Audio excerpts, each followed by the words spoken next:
السلام علیکم۔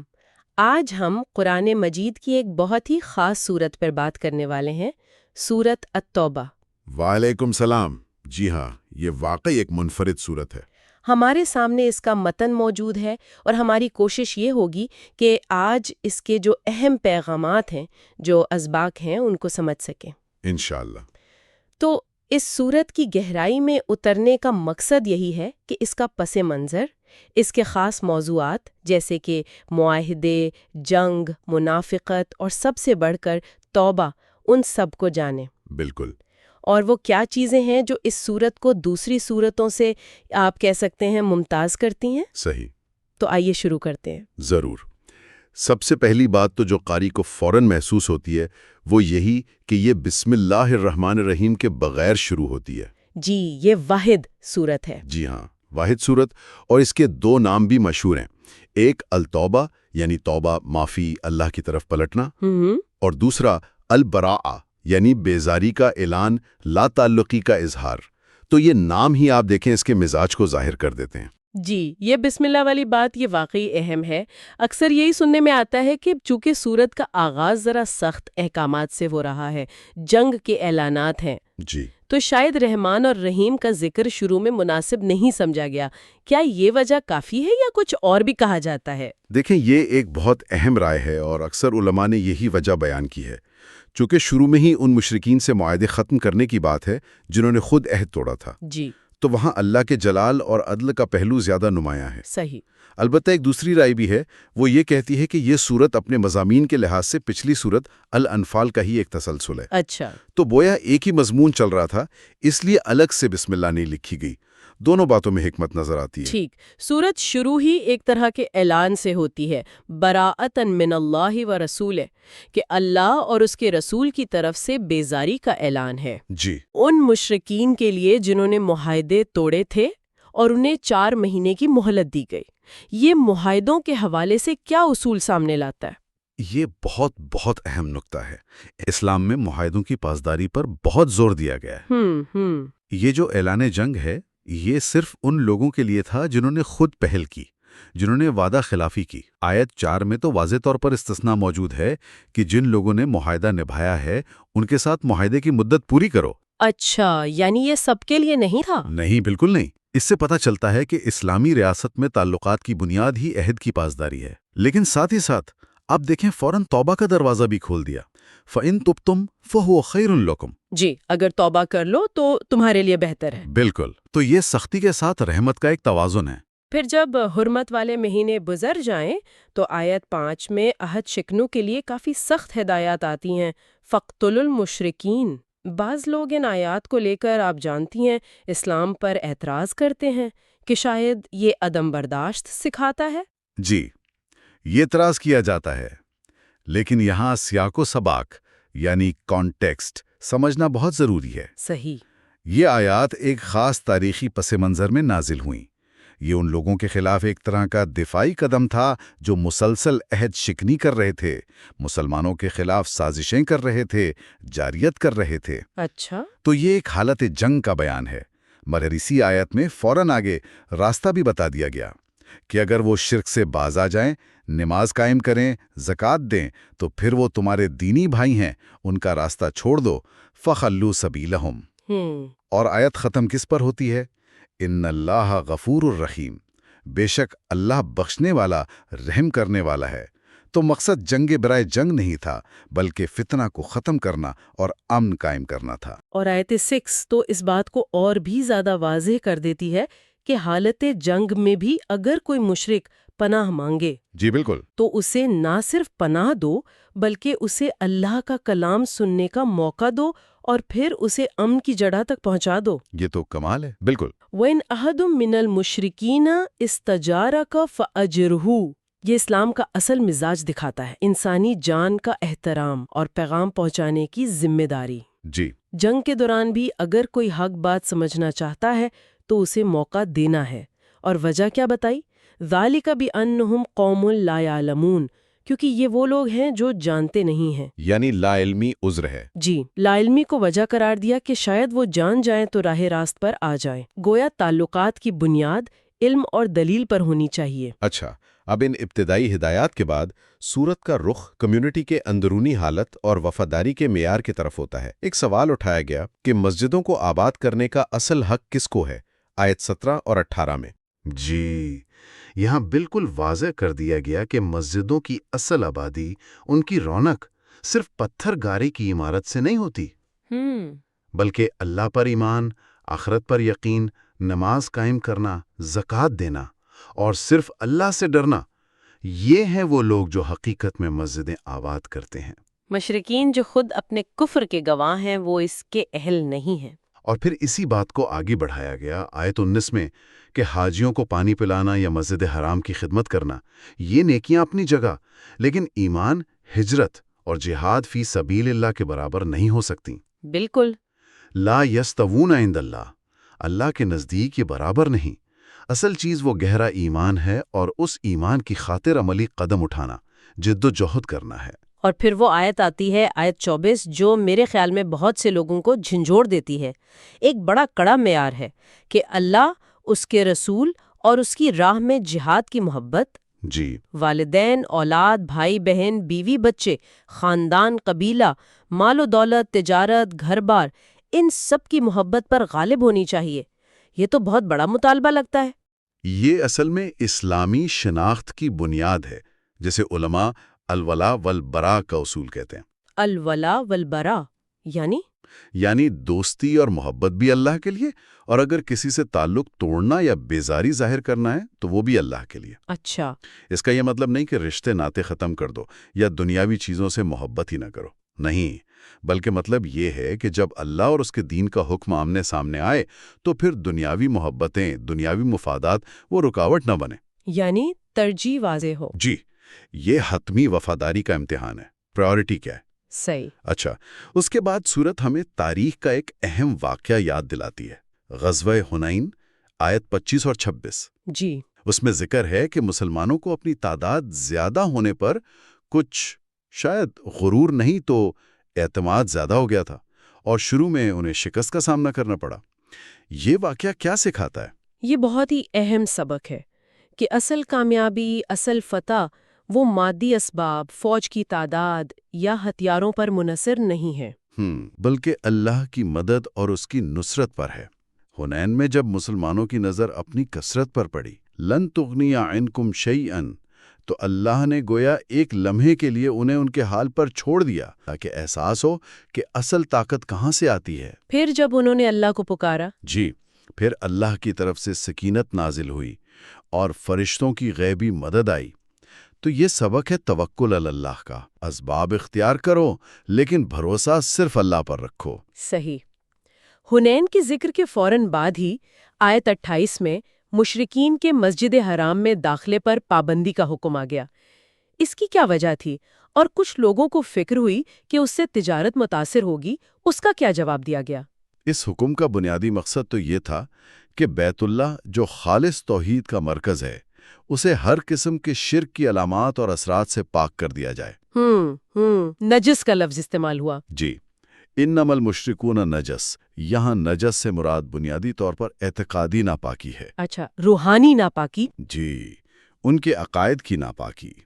رہی بات معاشی خدشات کی کہ مکہ کی تجارت تو ان مشرک قبائل کے آنے جانے سے چلتی تھی، تو اللہ نے فوراً تسلی دی، وَإِنْ خِفْتُمْ عَيْلَةً فَسَوْفَ يُغْنِيكُمُ اللَّهُ مِنْ فَضْلِهِ، کہ اگر تمہیں غربت کا ڈر ہے تو اللہ تمہیں اپنے فضل سے غنی کر دے گا۔ بالکل، یعنی رزق کی فکر تم نہ کرو، وہ اللہ کے ذمے ہے، تم اللہ کے حکم پر عمل کرو۔ اس کے بعد اہل کتاب کا ذکر آتا ہے۔ آیت 29 میں ان اہل کتاب سے قتال کا حکم ہے جو اللہ اور یوم آخرت پر صحیح طرح ایمان نہیں لاتے، یہاں تک کہ وہ جزیہ ادا کریں۔ یہ جزیہ کا تصور، اس پر بہت غلط فہمیاں ہیں۔ یہ اصل میں کیا تھا؟ جی، جزیہ پر واقعی بہت بحث ہوتی ہے۔ دیکھیں، جزیہ ایک خاص قسم کا ٹیکس تھا جو اسلامی ریاست میں رہنے والے غیر مسلم شہری ادا کرتے تھے۔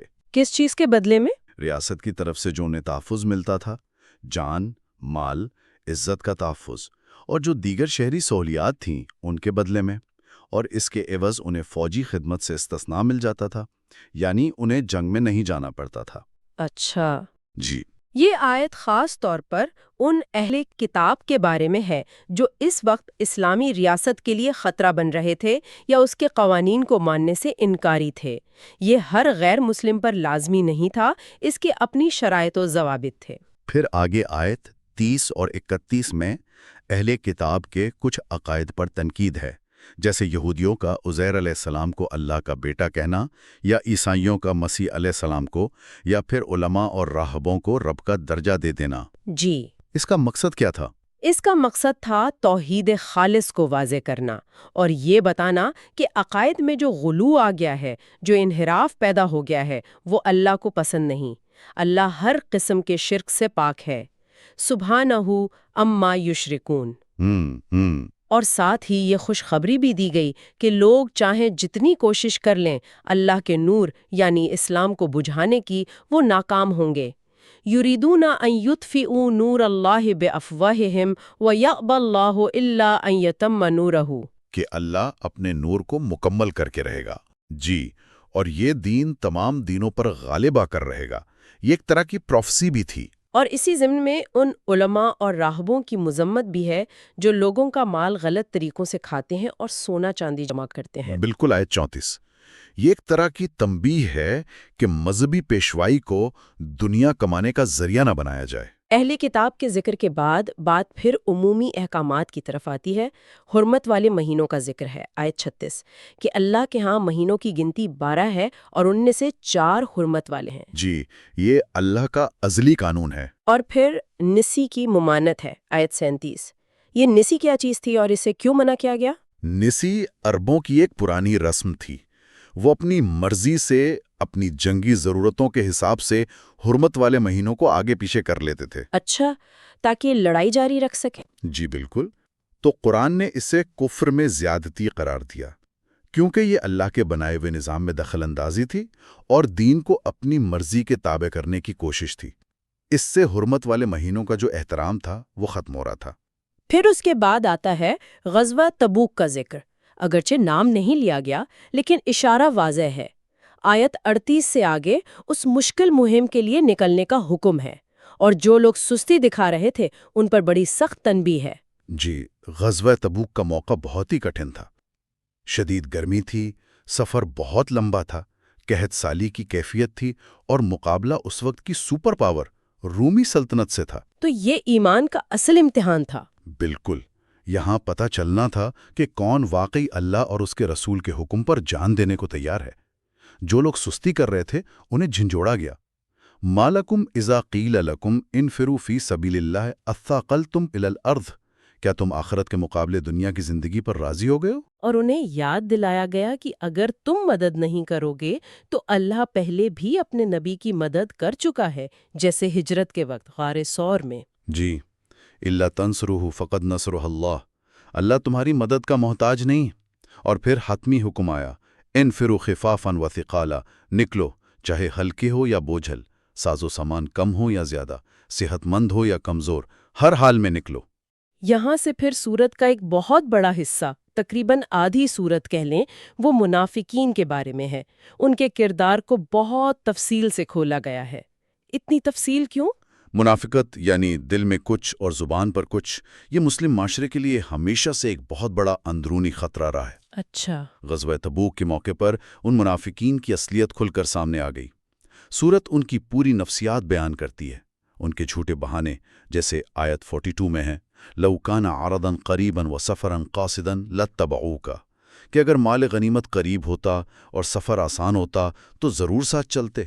ان کی سازشیں، ان کا مسلمانوں کی کامیابی پر جلنا اور ناکامی پر خوش ہونا۔ آیت 50، ان کا بے دلی سے مال خرچ کرنا، آیت 54، ان کی جھوٹی قسمیں کھانا، آیت 56۔ یہ سب کچھ اس لیے کھول کر بیان کیا گیا تاکہ جو مخلص مسلمان ہیں وہ ان لوگوں کو پہچانیں اور ان سے ہوشیار رہیں۔ تو اس لمبے حصے میں ان کی کن کن باتوں پر زیادہ زور ہے؟ کئی چیزیں ہیں۔ ایک تو یہ کہ ان کا مقصد صرف دنیا کا فائدہ ہوتا ہے، مشکل وقت آتا ہے تو یہ بھاگ جاتے ہیں۔ جی، دوسرا یہ کہ یہ مسلمانوں کے اندر پھوٹ ڈالنے کی کوشش کرتے ہیں۔ آیت 47 میں فرمایا، لاؤ خرجوا فیکم ما زادوکم الا خوالا، اچھا، اگر یہ تمہارے ساتھ نکلتے بھی تو تمہارے درمیان فساد ہی بڑھاتے ہیں۔ اچھا۔ تیسرا، یہ دین کا اور دینداروں کا مذاق اڑاتے ہیں، آیت 65۔ چوتھا، یہ برائی کا حکم دیتے ہیں اور نیکی سے روکتے ہیں، آیت 67۔ اللہ تعالیٰ نے ان کے بارے میں نبی اکرم صلی اللہ علیہ وسلم کو بھی بہت سی باتیں بتا دیں، یہاں تک کہ آپ صلی اللہ علیہ وسلم کو ان کے لیے دعائیں مغفرت کرنے سے بھی منع فرما دیا، آیت 80۔ استغفار سے بھی منع کر دیا جی فرمایا، کہ آپ ان کے لیے 70 بار بھی مغفرت مانگے تو اللہ انہیں معاف نہیں کرے گا، کیونکہ انہوں نے اللہ اور اس کے رسول کے ساتھ کفر کیا ہے، ان کا کفر اتنا پکا ہو چکا تھا۔ اسی دوران آیت 60 میں زکوٰۃ کے جو مصارف ہیں، یعنی زکوٰۃ کہاں کہاں خرچ ہونی چاہیے، اس کا بھی ذکر ہے۔ اس کی کیا مناسبت بنتی ہے یہاں؟ اس کی ایک وجہ یہ ہو سکتی ہے کہ منافقین جو تھے وہ صدقات اور زکوٰۃ کی تقسیم پر بھی اعتراضات کرتے تھے، تانے دیتے تھے، جیسا کہ آیت 58 میں ذکر ہے۔ اچھا، وہ اس پر بھی تنقید کرتے تھے۔ جی، تو اللہ تعالیٰ نے خود ہی واضح فرما دیا کہ زکوٰۃ کے حقدار کون ہیں۔ 8 مدیں بیان کر دیں: فقراء، مساکین، زکوٰۃ وصول کرنے والے عاملین، وہ لوگ جن کی تالیف قلب مقصود ہو، غلاموں کو آزاد کرانے میں، قرضداروں کے قرض ادا کرنے میں، اللہ کی راہ میں، اور مسافروں پر۔ یعنی بالکل کلیئر کر دیا کہ یہ حق کہاں جانا ہے۔ جی، تاکہ کوئی ابہام نہ رہے اور اس معاملے میں بھی منافقین کی دخل اندازی کا راستہ بند ہو۔ اچھا، یہ تو ہوئی منافقین کی باتیں، ان کے مقابلے میں سچے مومنین کی کیا تصویر پیش کی گئی ہے سورت میں؟ ان کا کردار بالکل برعکس دکھایا گیا ہے۔ آیت 71 میں فرمایا، وَالْمُؤْمِنُونَ وَالْمُؤْمِنَاتُ بَعْضُهُمْ أَوْلِيَاءُ بَعْضٍ۔ مومن مرد اور مومن عورتیں یہ ایک دوسرے کے دوست اور مددگار ہیں۔ یأمرون بالمعروف وینہون عن المنکر، وہ نیکی کا حکم دیتے ہیں، برائی سے روکتے ہیں، نماز قائم کرتے ہیں، زکوٰۃ دیتے ہیں، اور اللہ اور اس کے رسول کی پوری اطاعت کرتے ہیں۔ اور ان کے لیے کیا وعدہ ہے؟ ان کے لیے اللہ کی رحمت اور ہمیشہ رہنے والی جنتوں کا وعدہ ہے۔ اولئک سیرحمہم اللہ۔ تو یہ تقابل بالکل واضح کر دیتا ہے کہ کامیابی اور ناکامی کے راستے کون سے ہیں۔ پھر ایک بڑا دلچسپ واقعہ آتا ہے مسجد زرار کا، آیت 107 سے 110 تک۔ یہ بھی منافقت کی ہی ایک مثال تھی؟ جی ہاں، یہ منافقت کی ایک عملی اور آپ کہہ سکتی ہیں ادارہ جاتی شکل تھی۔ ادارہ جاتی شکل؟ جی، کچھ منافقین نے مدینہ کے قریب ایک مسجد بنائی۔ بظاہر تو عبادت گاہ تھی، لیکن اللہ نے نبی اکرم صلی اللہ علیہ وسلم کو اس کی حقیقت بتا دی۔ کیا حقیقت تھی؟ اس کے مقاصد 4 بتائے گئے: زرار یعنی مسلمانوں کو نقصان پہنچانا، کفر کو پھیلانا، تفریقہ بین المؤمنین، مومنوں میں پھوٹ ڈالنا، اور ارصاداً لمن حارب اللہ و رسولہ، یعنی جو لوگ پہلے سے اللہ اور رسول کے خلاف لڑ رہے تھے ان کے لیے ایک گھات لگانے کی جگہ، ایک اڈا فراہم کرنا۔ اللہ اکبر! تو اللہ نے نبی صلی اللہ علیہ وسلم کو حکم دیا کہ آپ ہرگز اس مسجد میں کھڑے نہ ہوں، بلکہ وہ مسجد جس کی بنیاد پہلے دن سے تقویٰ پر رکھی گئی ہے، یعنی مسجد قباء یا مسجد نبوی، وہ اس بات کی زیادہ حقدار ہے کہ آپ اس میں کھڑے ہوں۔ اس سے یہ سبق ملتا ہے کہ صرف عمارت کا نام مسجد رکھ دینے سے وہ مسجد نہیں بن جاتی۔ بالکل، نیت اور مقصد اصل چیز ہے۔ اگر مقصد ہی غلط ہو تو وہ عبادت گاہ نہیں، فتنہ گاہ بن جاتی ہے۔ منافقین کے اس تفصیلی ذکر کے بعد سورت کا موڈ پھر بدلتا ہے اور بات سچے ایمان اور توبہ کی طرف آتی ہے۔ آیت 100 میں جو مہاجرین و انصار اور ان کے نقش قدم پر چلنے والوں السابقون الاولون کی تعریف ہے، وہ تو بہت ہی خوبصورت ہے۔ جی، رضی اللہ عنہم ورضوا عنہ وأعد لهم جنات، اللہ ان سے راضی ہوا، وہ اللہ سے راضی ہوئے، اور اللہ نے ان کے لیے جنتیں تیار کر رکھی ہیں۔ یہ صحابہ کرام کا مقام ہے۔ پھر ان لوگوں کا ذکر بھی ہے جو مدینہ اور ارد گرد کے تھے، جن میں کچھ منافق تھے لیکن کچھ ایسے بھی تھے جنہوں نے اپنے گناہوں کا اعتراف کیا۔ آیت 102، ان کے بارے میں امید دلائی گئی کہ اللہ ان کی توبہ قبول فرما لے گا۔ عسى اللہ ان یتوب علیہم۔ اور پھر وہ مشہور آیت 111 جس میں اللہ نے مومنوں سے ایک سودا کیا ہے۔ جی، ایمان کی معراج۔ ان اللہ اشترى من المؤمنین انفسهم واموالهم بان لهم الجنہ، اللہ نے مومنوں سے ان کی جانیں اور ان کے مال خرید لیے ہیں اس قیمت پر کہ ان کے لیے جنت ہے۔ یعنی جنت کے بدلے جان اور مال اللہ کی راہ میں قربان کرنا۔ جی، یقاتلون فی سبیل اللہ فیقتلون ویقتلون، وہ اللہ کی راہ میں لڑتے ہیں، مارتے ہیں اور مارے جاتے ہیں۔ یہ اللہ کا پکا وعدہ ہے۔ اور پھر شاید اس سورت کا سب سے زیادہ دل کو چھونے والا حصہ وہ 3 صحابہ کرام کا واقعہ ہے جو بغیر کسی شرعی عذر کے غزوہ تبوک سے پیچھے رہ گئے تھے اور پھر ان کی توبہ قبول ہوئی۔ آیت 117 اور 118۔ جی، حضرت کعب بن مالک رضی اللہ عنہ اور ان کے 2 ساتھیوں کا قصہ یہ بہت ہی سبق آموز ہے۔ کیا خاص بات تھی اس میں؟ خاص بات ان کی سچائی تھی۔ انہوں نے کوئی جھوٹا بہانہ نہیں بنایا، صاف صاف اپنی غلطی مان لی۔ پھر انہیں 50 دن تک ایک سخت آزمائش سے گزرنا پڑا۔ ان کا مکمل سماجی بائیکاٹ کر دیا گیا، یہاں تک کہ خود ان کی اپنی جانیں ان پر دو بھر ہو گئیں اور زمین اپنی ساری وسعت کے باوجود ان پر تنگ ہو گئی۔ 50 دن؟ یہ تو بہت لمبا عرصہ ہے۔ جی، بہت سخت امتحان تھا، لیکن وہ ثابت قدم رہے۔ انہوں نے اللہ کی رحمت سے مایوس نہیں ہوئے اور بالآخر اللہ نے ان کی سچائی اور صبر کی وجہ سے ان کی توبہ قبول فرمائی۔ سبحان اللہ۔ یہ واقعہ بتاتا ہے کہ سچ بولنے کی کتنی فضیلت ہے اور اللہ کی رحمت کتنی وسیع ہے۔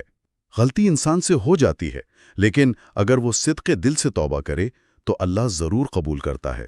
ان اللہ هو التواب الرحیم، بے شک اللہ ہی ہے جو بہت توبہ قبول کرنے والا، نہایت رحم والا ہے۔ سورت کے آخر میں کچھ اور اہم باتیں ہیں۔ ایک تو آیت 119 میں حکم ہے کہ اللہ سے ڈرو اور سچے لوگوں کے ساتھ رہو۔ یا ایھا الذین آمنوا اتقوا اللہ وکونوا مع الصادقین۔ جی، یہ معاشرے کی اصلاح کے لیے ایک بنیادی اصول ہے، تقوی اور سچوں کی صحبت۔ اور پھر آیت 122 میں علم دین حاصل کرنے کی بڑی تاکید ہے۔ جی، یہ بھی بہت اہم آیت ہے۔ فرمایا کہ ایسا نہیں ہونا چاہیے کہ سارے کے سارے مسلمان ہی جنگ کے لیے نکل جائیں، بلکہ ہر علاقے سے، ہر گروہ سے کچھ لوگ نکلیں جو دین میں گہری سمجھ بوجھ حاصل کریں، تفقہ حاصل کریں۔ تفقہ؟ جی، یعنی دین کی ڈیپ انڈرسٹینڈنگ، اور پھر واپس جا کر اپنی قوم کے لوگوں کو سکھائیں اور انہیں غلط کاموں کے انجام سے خبردار کریں۔ تو اس سے علم کی اہمیت کا پتہ چلتا ہے۔ بالکل، علم حاصل کرنا اور پھر اسے دوسروں تک پہنچانا یہ بھی جہاد ہی کی ایک قسم ہے۔ اس سے یہ بھی معلوم ہوا کہ معاشرے میں اسپیشلائزیشن ہونی چاہیے، کچھ لوگ دفاع کا کام کریں، کچھ علم کا، کچھ دوسرے کام۔ اور پھر بالکل آخری آیات 128 اور 129، ان میں تو جیسے پوری سورت کا نچوڑ اور نبی اکرم صلی اللہ علیہ وسلم کی شان بیان ہوئی ہے۔ جی، یہ آیات پڑھ کر تو دل بھر آتا ہے۔ نبی کریم صلی اللہ علیہ وسلم کی اپنی امت کے ساتھ جو محبت اور شفقت تھی، اس کا بیان ہے۔ لَقَدْ جَاءَكُمْ رَسُولٌ مِّنْ أَنفُسِكُمْ، تمہارے پاس تمہیں میں سے ایک رسول آئے ہیں۔ وَعَزِيزٌ عَلَيْهِ مَا عَنِتُّمْ، تمہارا مشقت میں پڑنا ان پر بہت بھاری گزرتا ہے۔ حریصٌ علیکم، وہ تمہاری بھلائی کے لیے بہت خواہش مند ہیں۔ بالمؤمنین رؤوف الرحیم، اور مومنوں کے حق میں تو وہ بہت ہی شفیق، بہت مہربان ہیں۔ سبحان اللہ، کیا شان ہے۔ اور پھر اختتام اس بات پر کہ اگر یہ لوگ پھر بھی منہ پھیریں تو آپ کہہ دیجئے فَقُلْ حَسْبِيَ اللَّهُ لَا إِلَٰهَ إِلَّا هُوَ، مجھے اللہ کافی ہے، اس کے سوا کوئی عبادت کے لائق نہیں۔ علیہ توکلت، میں نے اسی پر بھروسہ کیا، وہو رب العرش العظیم، اور وہ عرش عظیم کا مالک ہے۔ یہ توکل علی اللہ کا حتمی پیغام ہے۔ پوری صورت میں جو اتنی جدوجہد، اتنی مشکلات، اتنی ذمہ داریوں کا ذکر ہے، ان سب کے بعد آخری سہارا، آخری طاقت وہ اللہ پر توکل ہی ہے۔ تو اگر ہم اس پوری گفتگو کو سمیٹیں تو سورۃ التوبہ کا سفر ایک اعلان برات سے شروع ہوتا ہے، معاہدوں کی اہمیت واضح کرتا ہے، جنگ اور امن کے اصول بتاتا ہے، ایمان کے اصل تقاضے سامنے رکھتا ہے، جی، تاریخ سے سبق سکھاتا ہے، جیسے غزوہ حنین۔ پھر معاشرے کے اندر جو منافقت کا چیلنج ہے اسے بہت تفصیل سے بیان کرتا ہے، بالکل۔ اس کے مقابلے میں سچے مومنین کی صفات بتاتا ہے، اور پھر توبہ، اللہ کی رحمت اور معافی کے دروازے کھولتا ہے، اور آخر میں نبی کریم صلی اللہ علیہ وسلم کی شفقت اور اللہ پر مکمل توکل کا درس دیتا ہے۔ اس میں جو ایک دلچسپ تضاد یا امتزاج نظر آتا ہے وہ یہ ہے کہ سورت کا آغاز بہت سخت ہے، بسم اللہ نہیں ہے، جنگ کے احکام ہیں، منافقین پر شدید تنقید ہے۔ جی ہاں، لیکن اس کا نام التوبہ ہے، اور توبہ کا، معافی کا، رحمت کا ذکر بھی اس میں بار بار ہے۔ تو یہ سختی اور نرمی، جلال اور جمال کا ایک عجیب امتزاج ہے۔ شاید یہ بتانے کے لیے کہ اسلامی نظام میں اصولوں پر کوئی سمجھوتا نہیں، لیکن اللہ کی رحمت کا دروازہ بھی کبھی بند نہیں ہوتا۔ تو آج کے دور میں اس صورت سے ہم کیا سیکھ سکتے ہیں؟ یہ ہمیں اپنی شناخت، اپنی وفاداریوں کو پرکھنے کی دعوت دیتی ہے، کمیونٹی کے اندرونی اور بیرونی چیلنجز کو سمجھنے میں مدد دیتی ہے۔ جی، یہ یاد دلاتی ہے کہ ایمان صرف ایک دعویٰ نہیں بلکہ ایک ذمہ داری ہے، اور سب سے بڑھ کر کہ انسان سے غلطی ہو سکتی ہے لیکن واپسی کا، توبہ کا راستہ ہمیشہ کھلا ہے۔ بالکل۔ اور شاید آخری بات جو سوچنے کی ہے وہ یہ کہ یہ صورت معاہدوں کی پاسداری، کمیونٹی کی حدود متعین کرنے اور اندرونی خلفشار یعنی انٹرنل کانفلکٹس اور منافقت سے نمٹنے پر بہت زور دیتی ہے۔ آج کی دنیا میں جہاں ملکوں کے درمیان معاہدے ٹوٹتے ہیں، کمیونٹیز کے اندر اختلافات ہوتے ہیں، دوغلاپن نظر آتا ہے، وہاں اس صورت کے جو اصول ہیں وہ ہمیں ان پیچیدہ حالات میں راست گوئی، مضبوطی اور انٹیگریٹی کے ساتھ رہنے کے لیے کیا رہنمائی دے سکتے ہیں۔ یہ ایک سوال ہے جس پر ہم سب کو غور کرنا چاہیے۔ بہت خوب، یہ واقعی غور طلب نقطہ ہے۔